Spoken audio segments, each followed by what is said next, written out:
this video we'll understand about homeostasis. So what is homeostasis?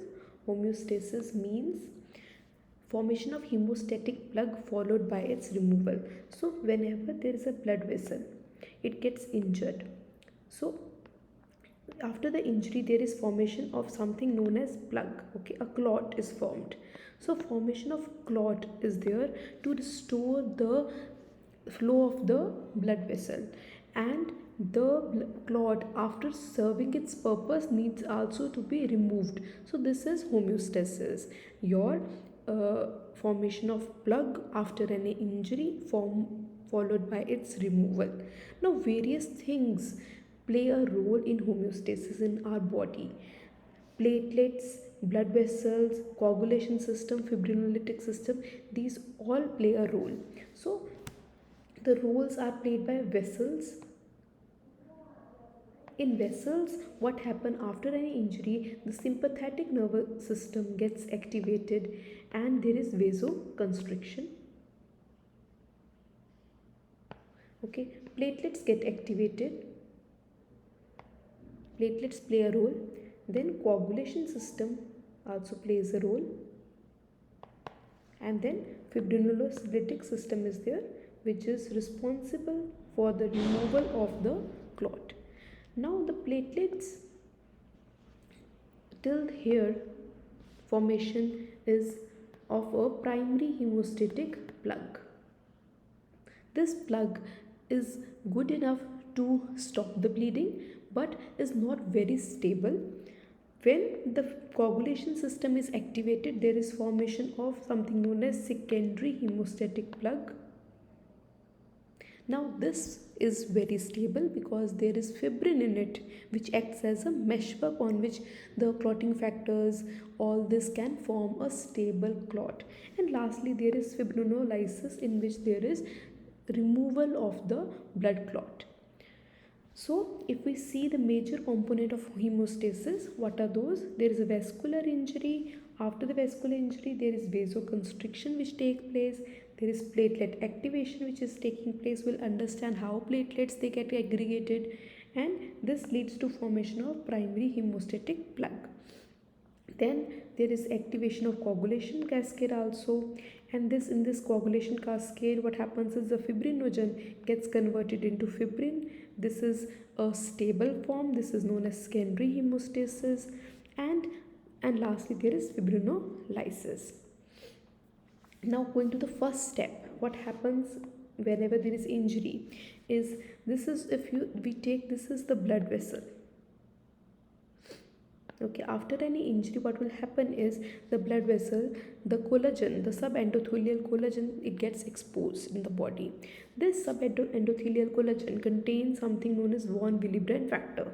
Okay, the von Willebrand factor is present on the subendothelial collagen. It is also present on the megakaryocytes.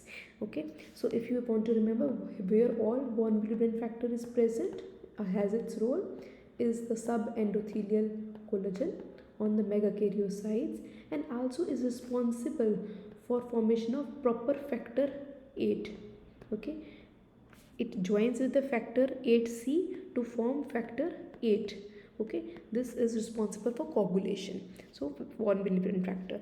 So what happens here is, whenever there is injury, the von Willebrand factor, it gets activated, is exposed and is present. Now von Willebrand factor joins with the platelet. Okay, there is binding of glycoprotein present on the platelet to the collagen which contains von Willebrand factor.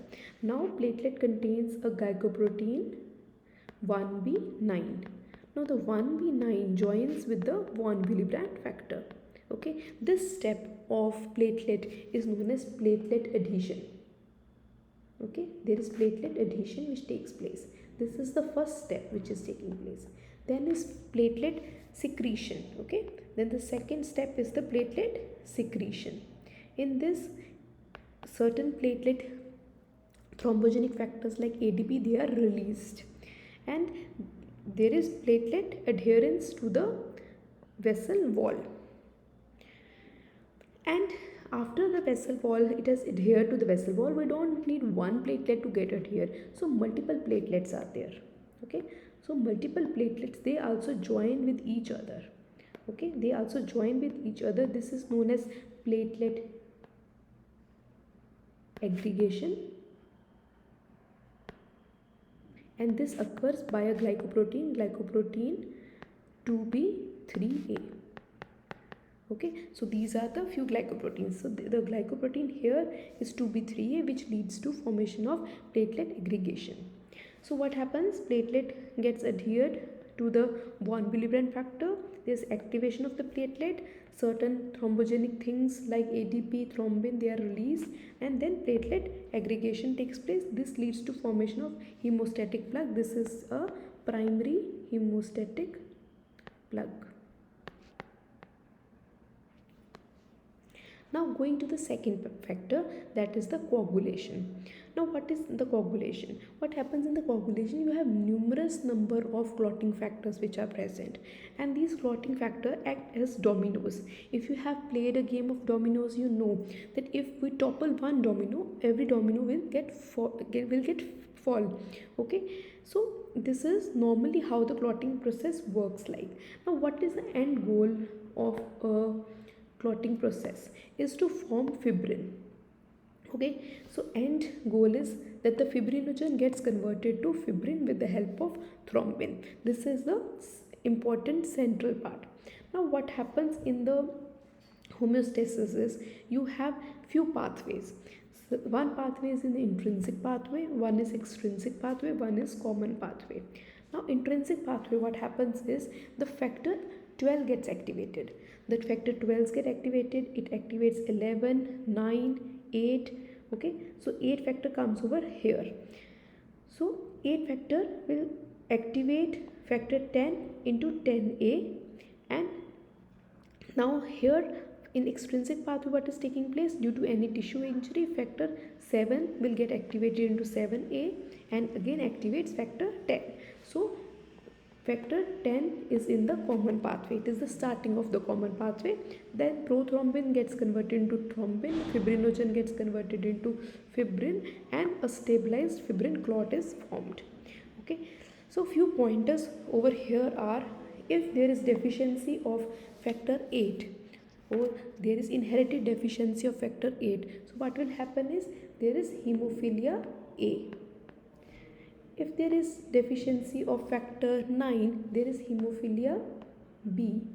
Okay, and if there is, you have so this is about the intrinsic and extrinsic pathway. One more thing to remember over here is that we do few tests in our laboratories. We do prothrombin time, we do APTT, that is activated partial thromboplastin time. So prothrombin time tells us about the extrinsic pathway and the common pathway because all are converging at the same point. Activated partial thromboplastin time tells about the intrinsic pathway. Last and least is important is the removal of the clot. Formation of clot is important as well as removal of the clot is important. So for the removal of the clot, what is done is the fibrin is converted into fibrin degradation products. This happens via an enzyme known as plasmin. Okay, plasminogen gets converted into plasmin and this converts the fibrin into fibrin degradation products. And there are certain drugs which are plasminogen activators, urokinase, streptokinase. So this is about the fibrinolytic pathway. And apart from all these, there are certain chemicals in our body which are automatically inhibitors of coagulation, like antithrombin 3, protein C, and fibrinolytic pathway as such also. Antithrombin 3, it binds to the thrombin to form inactive thrombin antithrombin complex. It is also known as anti-10A. And protein C is there, it inactivates factor 5 and factor 8 and also requires protein S as a cofactor. And fibrinolytic pathway we already discussed. So this was all about the homeostasis. We will discuss about next bleeding disorders. We'll discuss ITP and thrombocytopenia in our next video. Thanks for watching this video. Thank you so much.